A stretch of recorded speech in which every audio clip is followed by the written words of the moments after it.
Picture this. You're walking into a beautifully branded wellness retreat. Like if you've spent any time at all on social media in the last 5 years, you already know the exact kind of place I'm talking about. Oh, absolutely. The aesthetic is just pristine. Right. Almost intimidatingly flawless. There's this incredibly calming ambient music playing just at the threshold of your hearing. Like frequency music, right? The Yeah. kind designed to just instantly lower your heart rate. Exactly. So you walk through the doors and you're surrounded by these ancient symbols carved into reclaimed wood. There's that faint, earthy smell of really expensive incense. Maybe some Palo Santo lingering in the air. Yeah, exactly. And everyone around you, the staff, the other attendees, they're all speaking in these hushed, incredibly soothing tones. Right, talking about, finding your alignment or clearing your energetic field. And it feels, on a visceral level, like a sanctuary. Like this perfect, airtight escape from the chaotic, noisy, deeply demanding world outside. You take a breath and you think, I am finally safe here. Which is such a powerful feeling. It is.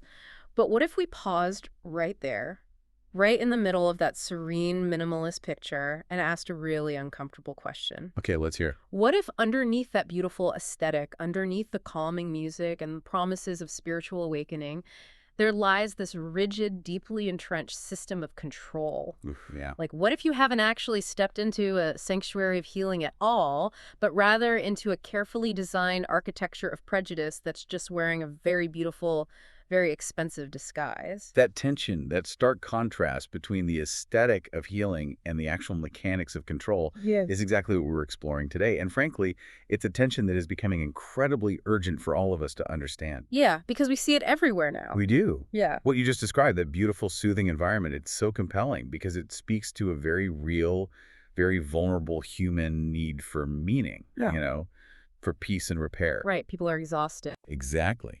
But the architecture we are analyzing in this deep dive reveals how easily that exact same aesthetic can be hijacked. It masks something entirely different, something quite predatory. Predatory. That's a strong word, but looking at the sources, it's completely accurate. It is. We're looking at this widespread cultural phenomenon where society has effectively gentrified the word spirituality. I want to stop and highlight that word you just used, gentrified. That is an incredibly evocative way to frame this. It really gets to the core of it, right? Yeah. We've flattened the concept so thoroughly that anything mysterious, esoteric, non-empirical, or frankly just branded with a beige wellness aesthetic gets mistakenly thrown into the exact same bucket. Same bucket, yeah. And because we've lost the vocabulary to differentiate between true exploration and manipulative hierarchy, we're leaving ourselves completely exposed. Absolutely exposed. Which perfectly sets up the mission for our deep dive today. We are unpacking a massive amount of philosophical analysis, historical blueprints, and psychological breakdowns, all focused on this modern conflation. The blurring of the lines between pseudo-spiritual systems and genuine spirituality. Right. The goal today is to give you, the listener, the ultimate toolkit. We want you to walk away from this conversation with the ability to tell the difference between a system that is genuinely aiding in your search for truth and a system that is secretly constructing a cage around your mind. Because we are living in an era of absolute information overload. I mean, everyone on the internet seems to be selling a masterclass on how to awaken your soul or hack your consciousness. Oh my gosh, the consciousness hacking, it's everywhere. It really is. Protecting your mind and your heart in this landscape requires knowing when a framework is trying to liberate your perception versus when it's actively trying to capture it. And we really need to anchor this in why it matters to the individual listening right now. The stakes here are not just philosophical debates for academics. No, not at all. They are deeply, intimately personal. Why should you care about this distinction? Because the human drive to seek meaning is one of our most vulnerable states. I mean, think about when you usually go looking for a spiritual practice. It's rarely when everything is going perfectly in your life. Right. You go looking when you are in need of repair, when you're grappling with a profound loss or searching for purpose or just trying to find a deeper connection to a reality that feels totally fragmented. And in those moments, your natural defenses are lowered. You're open. You're malleable. Which makes you a target. If you can't distinguish between a philosophy that is designed to truly awaken your conscience and a system that is designed to exploit that openness, You risk handing over your agency. You hand over your moral compass and your autonomy to a framework that will eventually systematically isolate you from the real world. Understanding this difference is just a vital mechanism for self-protection at this point. Yeah, it really is. So to understand how we've been fooled, we have to start in the foundation. We need to define what genuine spirituality actually is. Right. We have to look at the real thing, the authentic article, before we can spot the cheap imitation that's being mass marketed today. And looking at the analysis, it's clear that modern culture operates on a remarkably sloppy definition. Very sloppy. For most people, spirituality just means anything mysterious. Literally anything. Like if there are crystals on the table, if there are tarot cards involved, if someone is talking about unseen energetic forces or cosmic destiny, society just slaps the spirituality label on it. Right, and assumes it's all good, it's all part of the same peaceful tree, which is exactly where the trap begins. Because that definition is way too broad. Way too broad. By defining spirituality simply as anything mysterious, non-empirical, or occult, we make a catastrophic categorical error. Okay, let's really think about what happens when you use that sloppy definition. Well, if spirituality is just the unseen, then actual disciplined spiritual wisdom gets thrown into the exact same bucket as, say, radical Christian nationalism. Oh, wow, yeah. Because that relies heavily on unseen spiritual warfare narratives. Exactly. Or it gets thrown in with occult race theory. It gets lumped in with deeply manipulative wellness cults. Because they all use non-empirical language. They all talk about unseen forces and divine alignments. Right. So under our current cultural definition, they all get a pass. Yeah. They all get treated as equally valid spiritual paths. But the mere presence of spiritual vocabulary does not make a system spiritually true, nor does it make it benign. Absolutely not. Just because someone is enthusiastically using the word quantum or sacred in a softly lit room doesn't mean they're actually delivering wisdom. Right. It might just be word salad designed to make you stop asking questions. I've definitely sat through some of those word salads. So if anything mysterious is the false definition, what is the true definition? What is the actual benchmark we should be holding these systems to? The benchmark requires a profound shift in how we view the subject. Genuine spirituality is defined as the disciplined search for the logos. The logos. Let's unpack that. Sure. Now, the logos is a classical philosophical and theological concept. It refers to the invariant truth, the underlying objective architecture of reality that remains consistent across all superficial change. So it's not about vibes. No, not at all. True spirituality is the serious, rigorous, non-empirical search for this foundational architecture. It's not about escaping reality. It is about encountering the absolute bedrock of it. Okay, let me pause you there because I'm trying to map that onto how we normally seek truth. Like, how does the search for the logos differ from, say, a scientific search for truth? That's a great question. Because a physicist looking at quantum mechanics or a biologist mapping the human genome, aren't they also looking for the underlying architecture of reality? Why isn't science just the modern spirituality? Well, the distinction lies in their objects of study and their instruments. Science and true spirituality are both searching for truth, but they're looking at entirely different dimensions of reality. Okay, break that down for me. Science studies the measurable external world.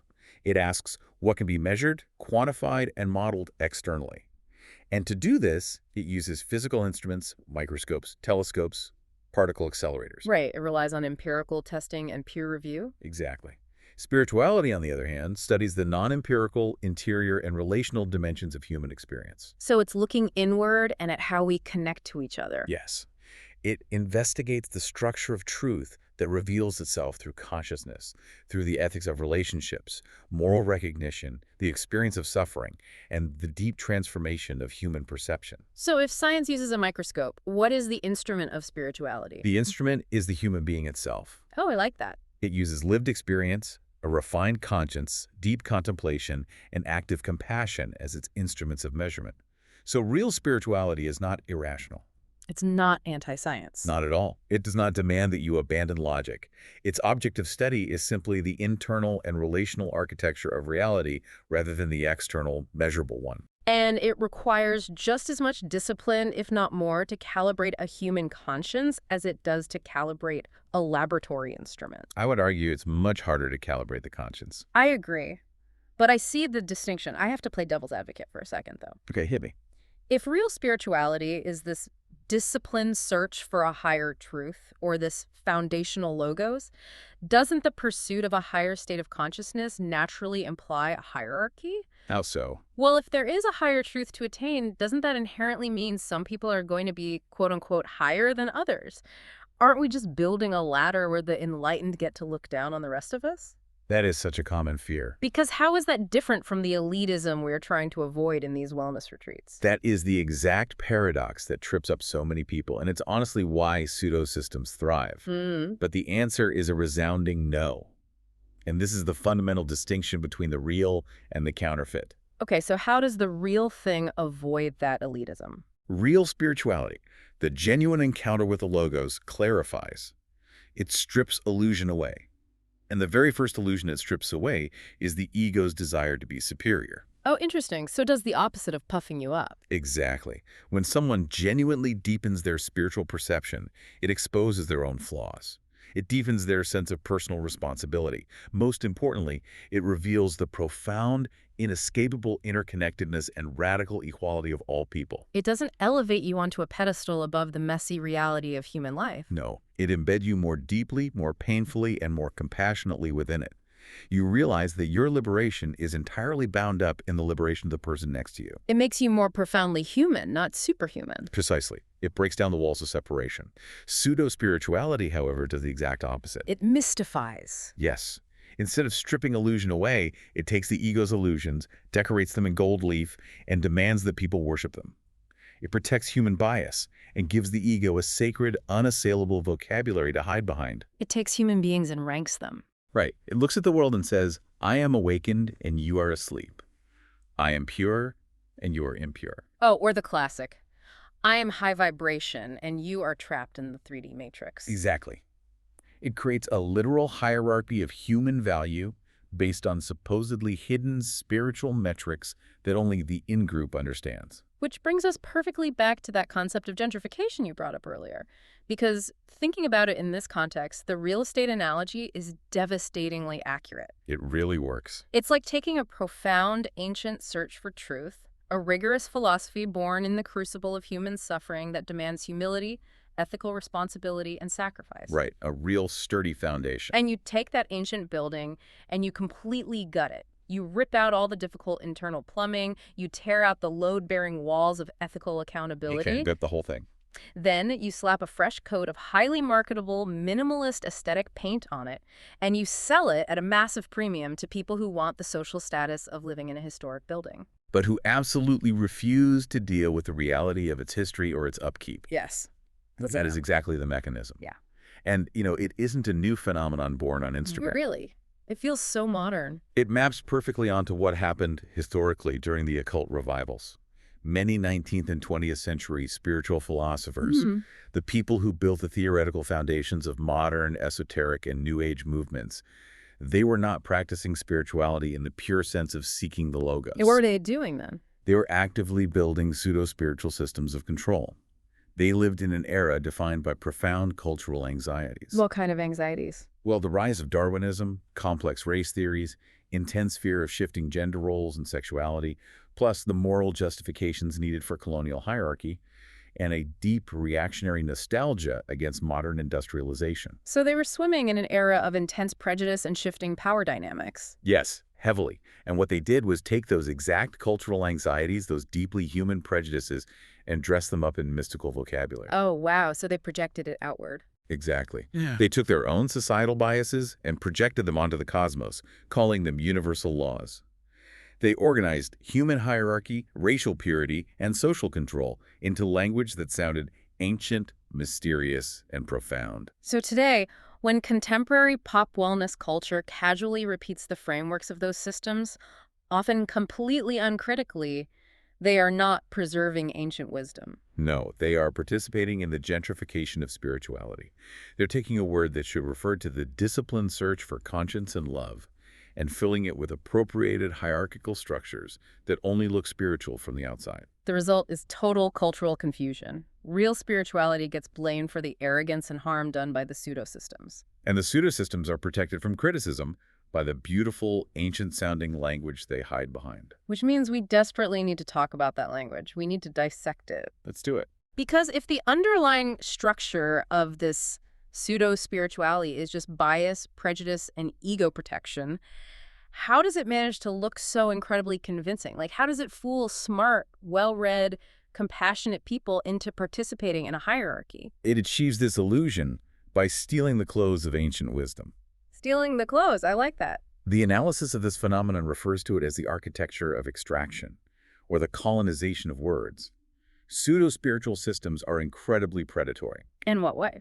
They are adept at appropriating powerful, resonant words from actual living traditions. Traditions like Buddhism, Hinduism, indigenous practices, or classical mysticism. And they just pull them out of context. They take these words entirely out of their original ethical, cultural, philosophical, or ritual context. They hollow them out. They treat them like natural resources to be mined. Exactly. They strip the words of the rigorous discipline and communal accountability that originally gave them their profound meaning. So what's left? Once the word is just an empty, aesthetically pleasing shell, they refill it with modern bias, hyper-individualistic self-help marketing, and structures of superiority.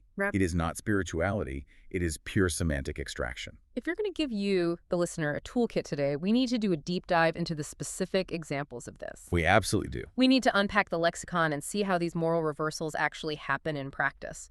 Because I guarantee everyone listening has encountered these words repurposed in this exact way. Let's start with a massive one. Karma. Oh, karma. Karma is perhaps the most tragically gentrified word in the modern lexicon. It really is. In a genuine spiritual tradition, karma is an incredibly complex, deeply ethical framework. It is fundamentally about the inescapable reality of action, consequence, and profound interconnectedness. It's a heady concept. It demands a high level of moral responsibility from the practitioner. It teaches that your actions matter deeply because you are woven into the fabric of everyone else's existence. Right. It's an active ethical burden. Yeah. But how is it used in the wellness retreat? In the extracted pseudo-spiritual system, karma is completely inverted.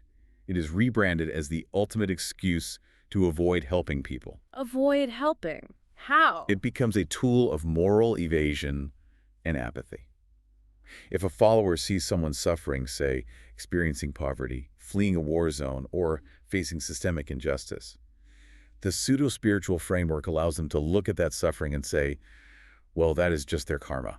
Oh my God. Right. They say they must have earned it in a past life, or their soul consciously chose this traumatic experience to learn a higher lesson. Wow. Let's just pause on the psychological payoff of that for a second. It's massive. If I am walking down the street and I see someone unhoused and suffering, my normal human conscience feels a prick of distress. I feel an obligation. You should. But if I apply this gentrified version of karma, it implies that their suffering is cosmically deserved, which completely lets me, the observer, off the hook. Exactly. It completely neutralizes your conscience. I don't have to feel compassion. I don't have to intervene. I don't have to advocate for political or social justice because stepping in might actually, interfere with their karmic journey. That's exactly the justification they use. It takes a profound ethical concept designed to connect us and turns it into a metaphysical justification for absolute abandonment. It's chilling. It is a complete moral reversal. It sanitizes cruelty by calling it cosmic justice. Let's look at another foundational extracted concept: vibration or frequency. Oh, this one is everywhere. You can buy t-shirts that say good vibes only. Everyone has that t-shirt. People constantly talk about protecting their vibration. It sounds so positive. How does that become a trap? Well, the concept of vibration originates in various esoteric and mystical traditions to describe the subtle qualitative states of consciousness or the energetic resonance of reality. Okay, sure. But in pseudo-spirituality, it is weaponized to create a subtle but incredibly rigid class system. It is used to rank human beings into categories of pure and impure. Based on their mood? Basically, yeah. The logic is deeply circular. If you are wealthy, healthy, conventionally successful, and perpetually happy, the system tells you it is because you are maintaining a high vibration. You are manifesting your reality perfectly. Okay, but what if you're not? Right. If you are grieving the loss of a loved one, if you are struggling with clinical depression, if you are angry about racial injustice, or if you are processing trauma, you are labeled as being in a low vibration. And what is the consequence of that label? If I go to my wellness community and I am furious about an injustice or weeping because I lost my job, what happens to me? You get ostracized. Really? Just shut out? Yes, because the system teaches that low vibrations are contagious and dangerous to the spiritually evolved.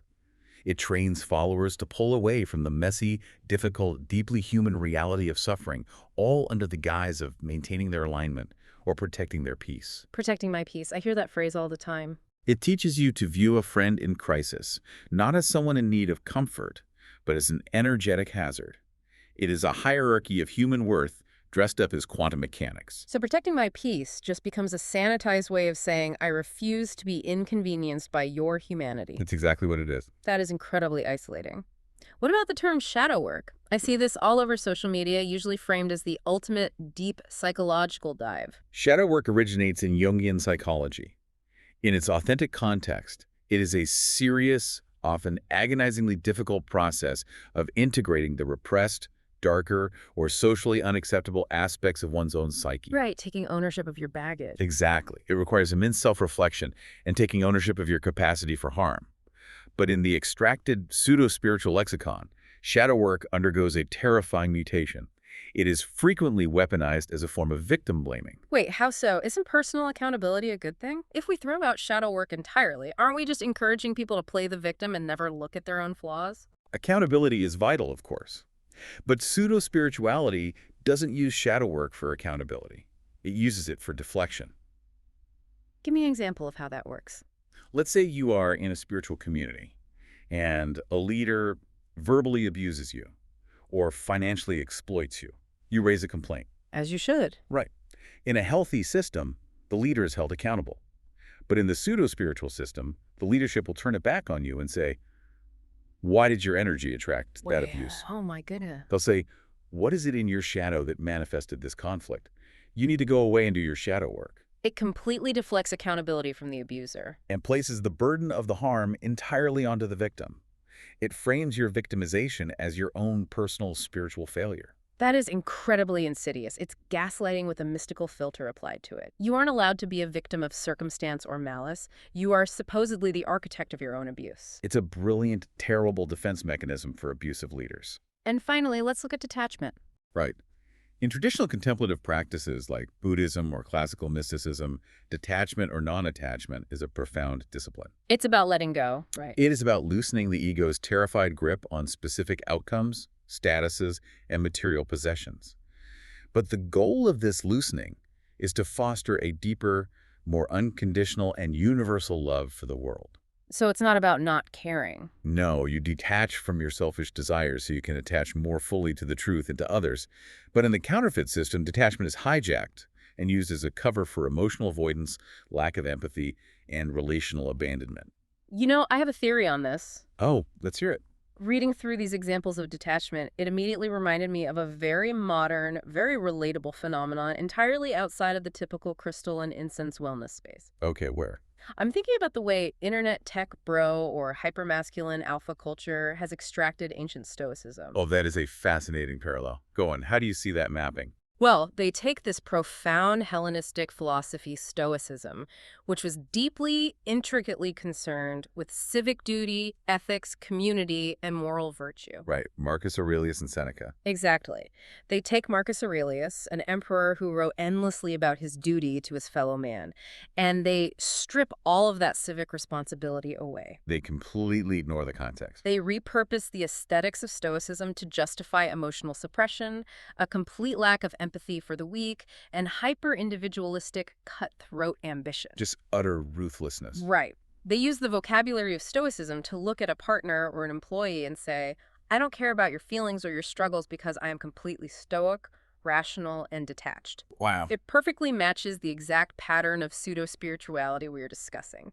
They're taking a disciplined philosophy that was meant to make them better citizens and turning it into an intellectual shield for bad behavior and emotional unavailability. That is a phenomenal parallel. It is the exact same architecture of extraction at work. It's the same blueprint. Whether it is a wellness guru hollowing out the Sanskrit word karma to ignore poverty, or an internet podcaster hollowing out the Greek philosophy of Stoicism to justify being ruthless in business, the mechanism is completely identical. They empty the ancient concept of its original ethical demand And refill it with a modern bias that protects their ego, elevates their status and absolves them of responsibility to others. Okay, so we've seen how this hijacked vocabulary functions and how slippery it can be. Very slippery. Because it uses words we inherently associate with goodness and ancient wisdom, it is incredibly hard to pin down in the moment. You hear karma and you nod along. You don't naturally question it. Right.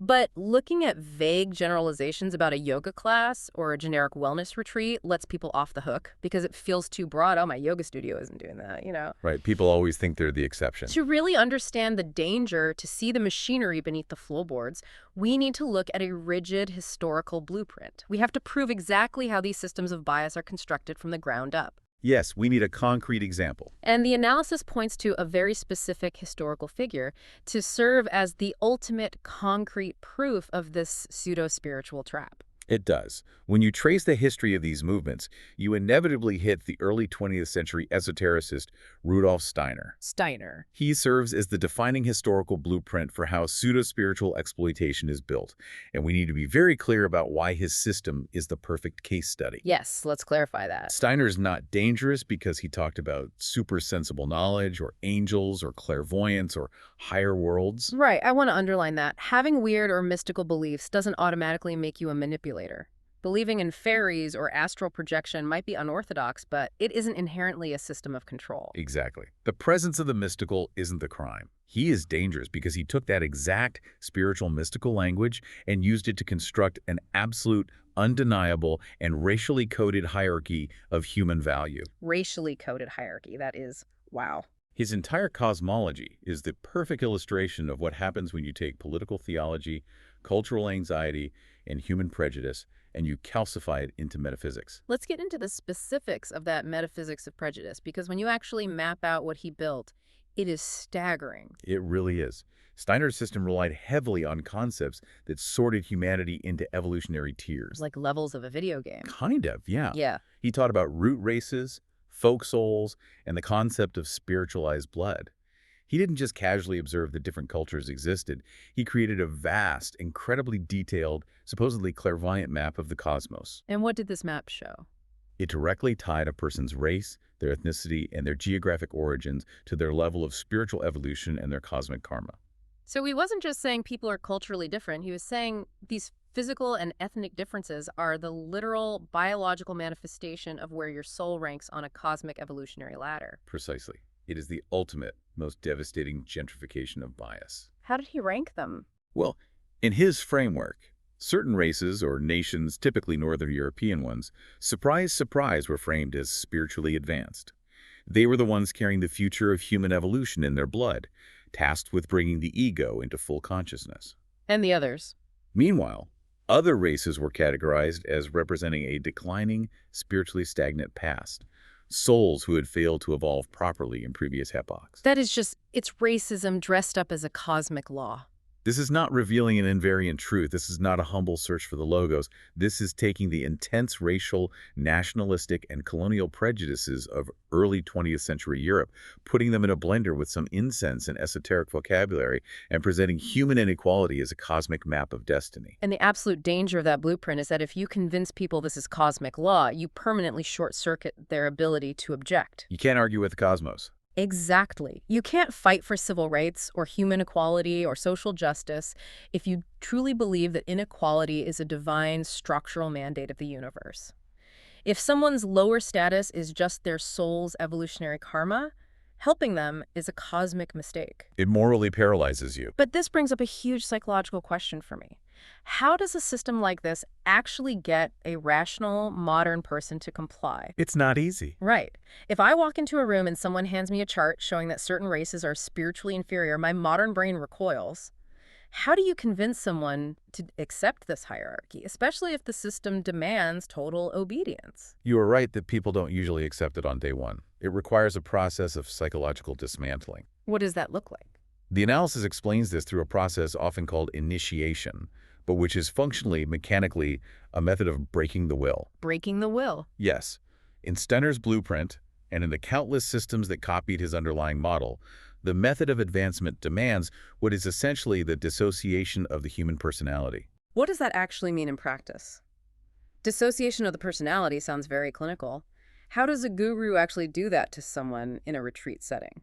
It means the pseudo-spiritual initiation process deliberately and systematically attempts to sever the normal, healthy connection between a person's thinking, their feeling, and their willing. Okay, let's break that down. Here, in a healthy, integrated person, these three faculties work together continuously to form your conscience and your moral compass. So thinking, feeling, willing. Give me a real-world example. If you are walking down the street and you see someone being cruel to an animal, you feel a visceral spike of disgust that's feeling. You recognize logically that harm is occurring thinking. And your body moves to intervene or yell out willing. The faculties are bound together. Right, my internal alarm system goes off and I act on it. But a system of absolute control cannot tolerate a follower who has an intact internal alarm system. Because they might rebel. Exactly. So the pseudo-spiritual framework seeks to destabilize that ordinary personality. It bombards the follower with teachings that systematically invalidate their faculties. How do they invalidate them? It tells the follower that their normal, logical thinking is too materialistic, too tethered to the 3D matrix, and incapable of grasping higher truths. Okay, so thinking is out. Then it tells them that their normal feelings of disgust, anger at injustice, or doubt are just unevolved ego or karmic blockages. So feeling is out. And finally, it demands that their will must be entirely surrendered to the teacher, the method, or the doctrine in order to achieve purity. It's a deliberate unmooring. You are literally dismantling the person's internal compass piece by piece so that you can replace it with the guru's compass. Exactly. By destabilizing the ordinary integrated personality, the system turns the person into raw material that can be remade to fit perfectly into the occult hierarchy. You stop trusting your own perception of reality. Yes. If you see the guru do something abusive, your feeling of disgust is overridden by the doctrine that says the guru's actions are beyond dualistic human morality. You start relying entirely on the higher knowledge to tell you what is real and what is false. Which gives us an incredibly clear, actionable litmus test for you, the listener. This is the takeaway you need to write down and carry with you into any new environment. It's so important. Real guidance strengthens your perception. Pseudo-guidance makes you doubt it. It is that simple. Beautifully said. If you enter a spiritual practice, a breathwork class, a meditation retreat, and over time you find that you are becoming more trusting of your own moral instincts, more grounded in your body, and more confident in your ability to discern reality, you are likely in a healthy, truly spiritual space. Yes. But if a practice continually tells you that your basic human perceptions are just illusions, that your rational mind is the enemy, that your discomfort is just ego resistance, and that you must defer to the teacher to understand reality, you are not being guided. You are being dismantled. That is the core dynamic to watch for. And while Steiner provides a historical, explicit blueprint of this architecture of prejudice, the underlying psychological structure he used is everywhere today. It just got a rebrand. It has just evolved its aesthetic. It dropped the explicitly racial language and adopted the language of wellness, trauma healing, and quantum energy. But the machinery is the same. Yes. In fact, the deep psychological analysis of these groups points out that modern pseudo-spirituality functions exactly like a recognizable personality disorder. And here's where it gets really interesting, because the analysis argues that pseudo-spirituality is literally a mechanic of spiritual narcissism. Yes. And I want to be very careful here, because they are explicit that this isn't just throwing around the word narcissism as a casual internet insult. We aren't just calling a yoga teacher vain because they post too many selfies on Instagram. Right, it's not about vanity. We are talking about a structural mechanic. That is a vital distinction. When we discuss spiritual narcissism in this context, we are talking about how the entire system, the philosophy, the community, the leadership, is organized. How does it behave? It behaves exactly like clinical narcissism because it does not actually seek truth or connection. It seeks confirmation and control. It centers itself entirely around unquestionable authority, the constant draining validation of its own superiority, and the absolute deflection of any accountability. So how does the guru actually pull this off? Let's say I want to start a cult tomorrow. How do I, as a leader, convince thousands of people that I possess the ultimate unquestionable truth without offering any empirical proof whatsoever? You do it through what we can call the closed loop, and it starts by capitalizing on the zeitgeist. The zeitgeist, the spirit of the times. Yes. A successful guru doesn't invent entirely new fears. They look at the current cultural climate. They observe the collective fears, the unspoken resentments, the moral panics, the nostalgia for a simpler time, or the deep societal hunger for meaning in a chaotic world. So they read the room? Exactly. They take whatever emotional mood is currently dominating the age, and they sanctify it. Okay, map that out for me. If I'm the guru, what exactly am I doing with the culture's mood? Let's create a hypothetical scenario that feels very present. Let's say there is a widespread generalized cultural anxiety about the speed of technology, a distrust of modern medicine, and a feeling of profound alienation from nature. Which is very real right now. Very real. People feel sick, stressed, and disconnected. The guru takes that ordinary, understandable human fear and discomfort and tells the audience, what you are feeling is not just modern stress. It is not confusion. What is it then? They say, your physical illness and your anxiety are actually signs of your advanced spiritual discernment. Your body is rejecting the low-frequency matrix. It is a revelation of cosmic law that only the truly awakened souls can feel. Oh, wow. That is incredibly seductive. So they take the audience's existing bias, or their very real, very mundane anxiety, and they rebrand it as higher wisdom. The follower feels incredibly validated. They think, I'm not just stressed out and anxious, I'm a highly attuned spiritual being. I'm an empath, detecting the collapse of the paradigm. Yes, that completely flatters the audience, which draws them in deeply. But more importantly, it constructs a fortress around the teacher. How so? Because once the guru has validated the crowd's fear as divine truth, the guru then positions themselves as the sole, uniquely initiated interpreter of that truth. They borrow the zeitgeist, sell it back to the crowd as higher wisdom, and place themselves at the exact center as the conduit. Once the guru claims special, exclusive access to this hidden cosmic reality, they step completely outside the bounds of normal earthly accountability. Because you can't argue with them. They don't have to prove their claims through logic or submit to ordinary moral reasoning or show a peer-reviewed study. If you question them, they can just deploy the narcissistic defense mechanisms of the system. Exactly. The system has built-in tripwires to neutralize any threat to the guru's authority. Let's look closely at the mechanics of this narcissistic structure.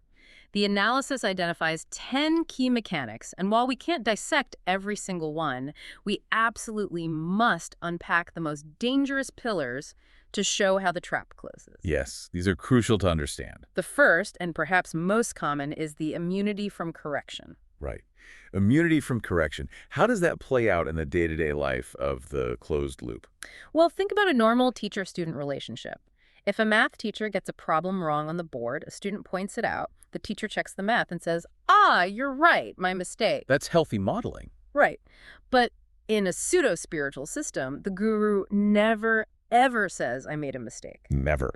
If a follower or a critic points out a contradiction in the teachings, a failed prophecy, or a tangible harm caused by the community, the criticism is immediately reframed as a fundamental flaw in the critic. The critic is dismissed as being too trapped in their ego under a demonic attack, or simply too low vibration to understand the multidimensional chess the guru is playing.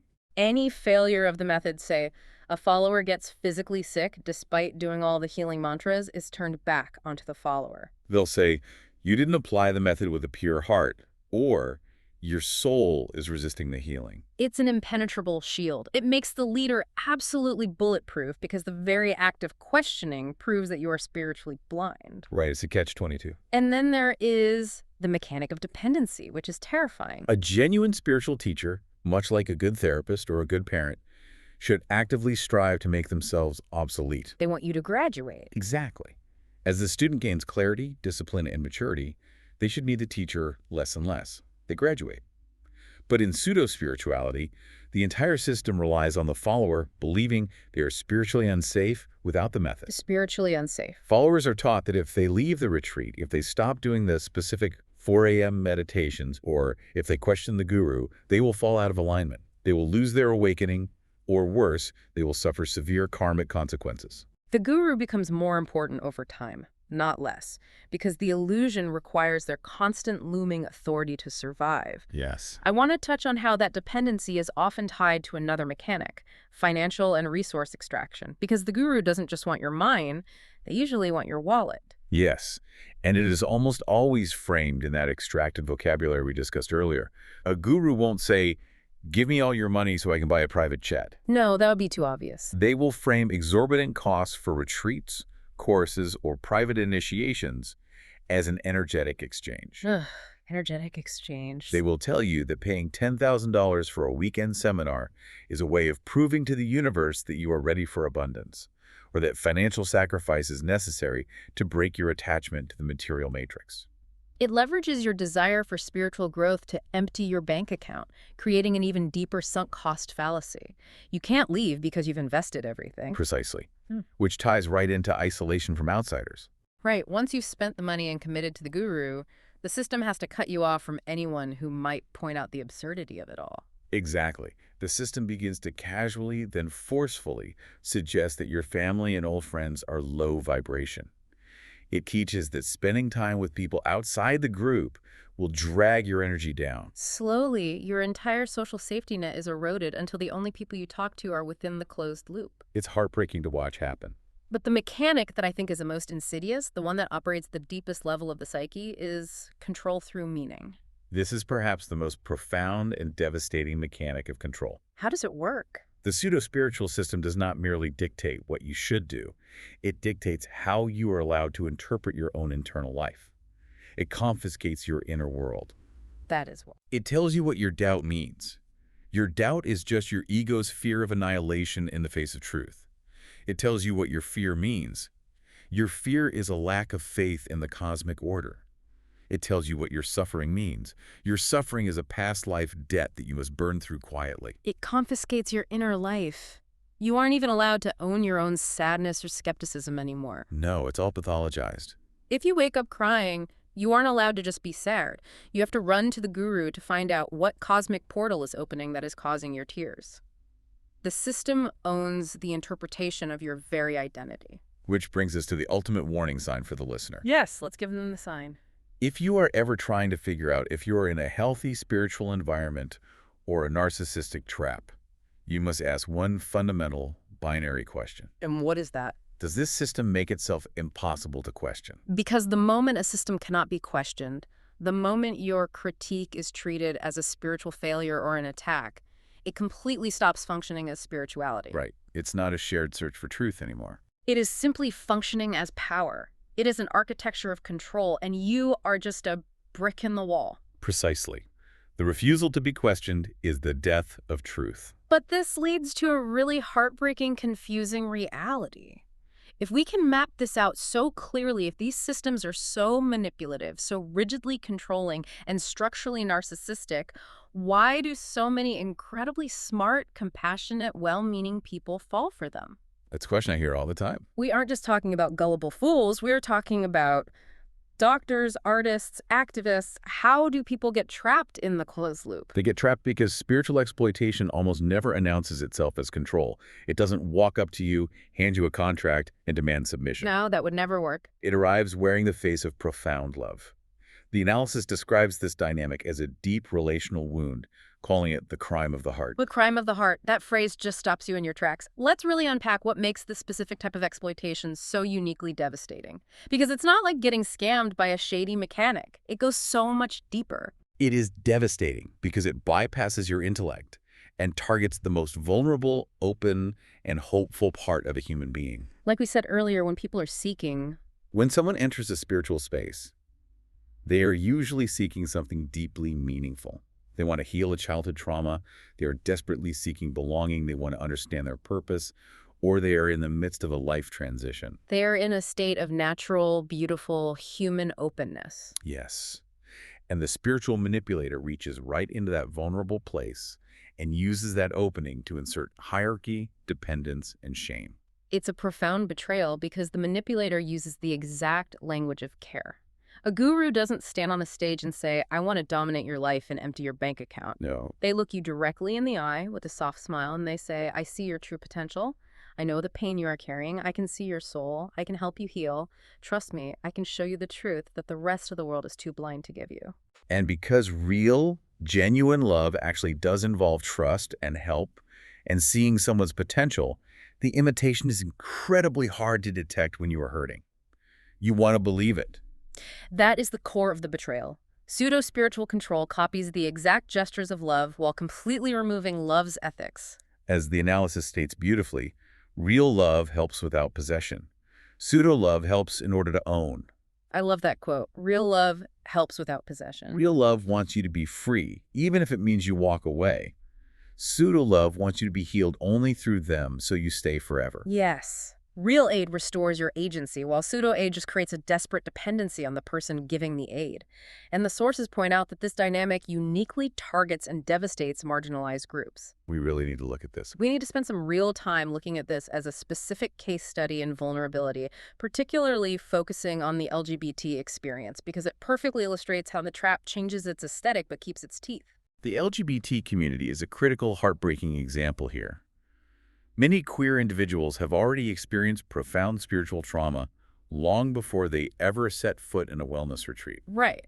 They've been told explicitly that they are sinful. They have often been systematically trained by traditional Orthodox religions, by their conservative families, or by political cultures to see themselves as inherently structurally defective on a spiritual level. Right. An abomination or a mistake of nature simply for existing and loving who they love. The trauma is loud and undeniable. So when a queer person finally summons the courage to leave that harsh, explicitly condemning religious environment, it's completely understandable, necessary, even that they go looking for a spirituality that feels softer, more open, and more aesthetically beautiful. They haven't lost the human need for meaning, for ritual, and for a community that sees them. No, they walk away from the harsh church and look for a sanctuary. But this is where the pseudo-spiritual trap is waiting with open arms. It's the classic jumping from the frying pan into the fire. But the fire is scented with lavender so you don't realize you're burning. That's exactly it. They may leave a rigid, dogmatic theology, only to walk into a beautiful, inclusive-seeming wellness space that has pride flags in the lobby and talks about universal love. It looks so safe. But as they get deeper into the teachings, the vocabulary shifts. Instead of being told they are sinful, they are now told they are out of polarity. Out of polarity. They are told by a guru that their homosexuality means they are disconnected from the natural cosmic order, or that their gender identity represents a deep karmic confusion from a past life. It's so insidious. They might be told they are failing to properly embody the rigid, sacred masculine or divine feminine energetic principles that supposedly govern the universe. I want to really sit with how agonizing that is. The vocabulary has completely changed. It sounds like therapy. It sounds mystical and ancient and gentle. The person delivering the message is probably speaking in a very soft, compassionate voice. But the underlying architecture is identical to the homophobia they just fled. Yes. The system is still taking queer existence and interpreting it as a fundamental spiritual disorder that needs to be cured or aligned by the guru. And that is what makes it so psychologically devastating. Mm-hmm. The new system doesn't provoke public disgust. It disarms you with calming music, expensive retreats, and beautiful branding. It tells you it is healing you. But if the underlying architecture still sorts people into higher and lower spiritual categories based on their gender, their sexuality, or their essence, it is not healing. No, it is the exact same wound, the exact same hierarchy, just wearing a much better costume. It is the gentrification of homophobia. So if you are someone who has been burned by a harsh religion, or if you've just been burned by a toxic wellness community, and you are desperately looking for a space that is actually safe, how can you tell? That's the big question. If the trap is this well disguised, how do we break the false authority? How can you tell if a new, welcoming space is genuinely healing and not just another hierarchy waiting to spring the trap? This brings us to the solution and to the actual mechanics of breaking the spell. To rebuild an inner compass, once it has been systematically hijacked, we have to understand what the exploitation relied on to function in the first place. What did it rely on? It isolated you. Control requires isolation. It relies on keeping you alone with your doubts. If you are alone, the guru's voice is the only one you hear. Exactly. The very first thing a pseudo-spiritual system does is teach you to distrust your own moral instincts and separate you from anyone who validates those instincts. So it cuts off your lifelines. If you notice abuse in the community, the leadership makes you feel unhealed for setting a boundary.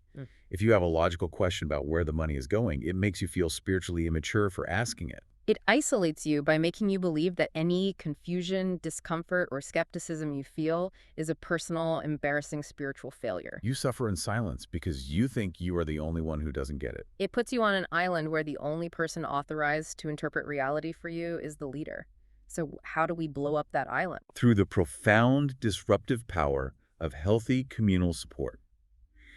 When people are supported by a community that listens without shaming them, without correcting their vibration, something incredible happens. What's that? They start comparing notes. Oh, this is the silver bullet. I love this part. It truly is.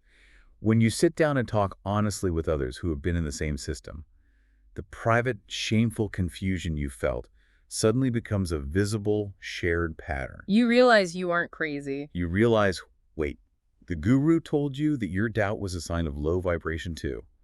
And they told you that your boundary was just ego resistance. They asked you for a $10,000 energetic exchange too. What felt like a deeply personal spiritual failure is suddenly exposed as a calculated systemic script of manipulation. The curtain falls. The Wizard of Oz is exposed as just a guy pulling levers behind a curtain. The magic vanishes and you just see the machinery. And in that moment, the false authority shatters. A healthy community doesn't just replace the old guru with a new, slightly nicer guru. It doesn't demand your obedience or punish your questions. It actively encourages your autonomy. Above all, a true community rehumanizes you.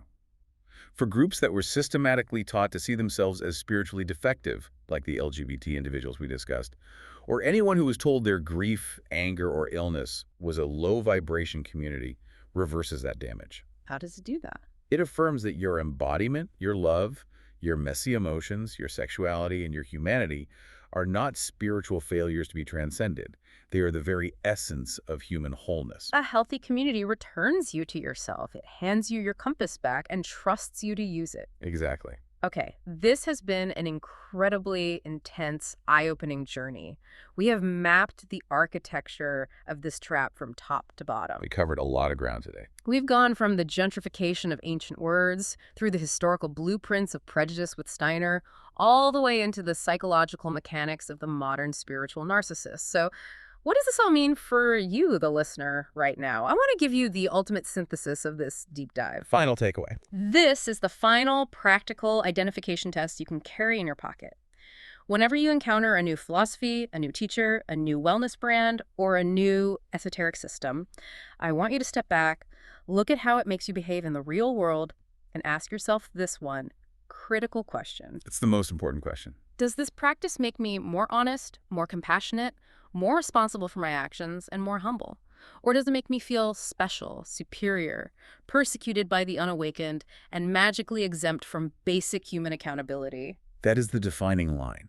Because if a system is making you feel superior, untouchable, and exempt from the messy, painful reality of the world, it is not an encounter with the logos.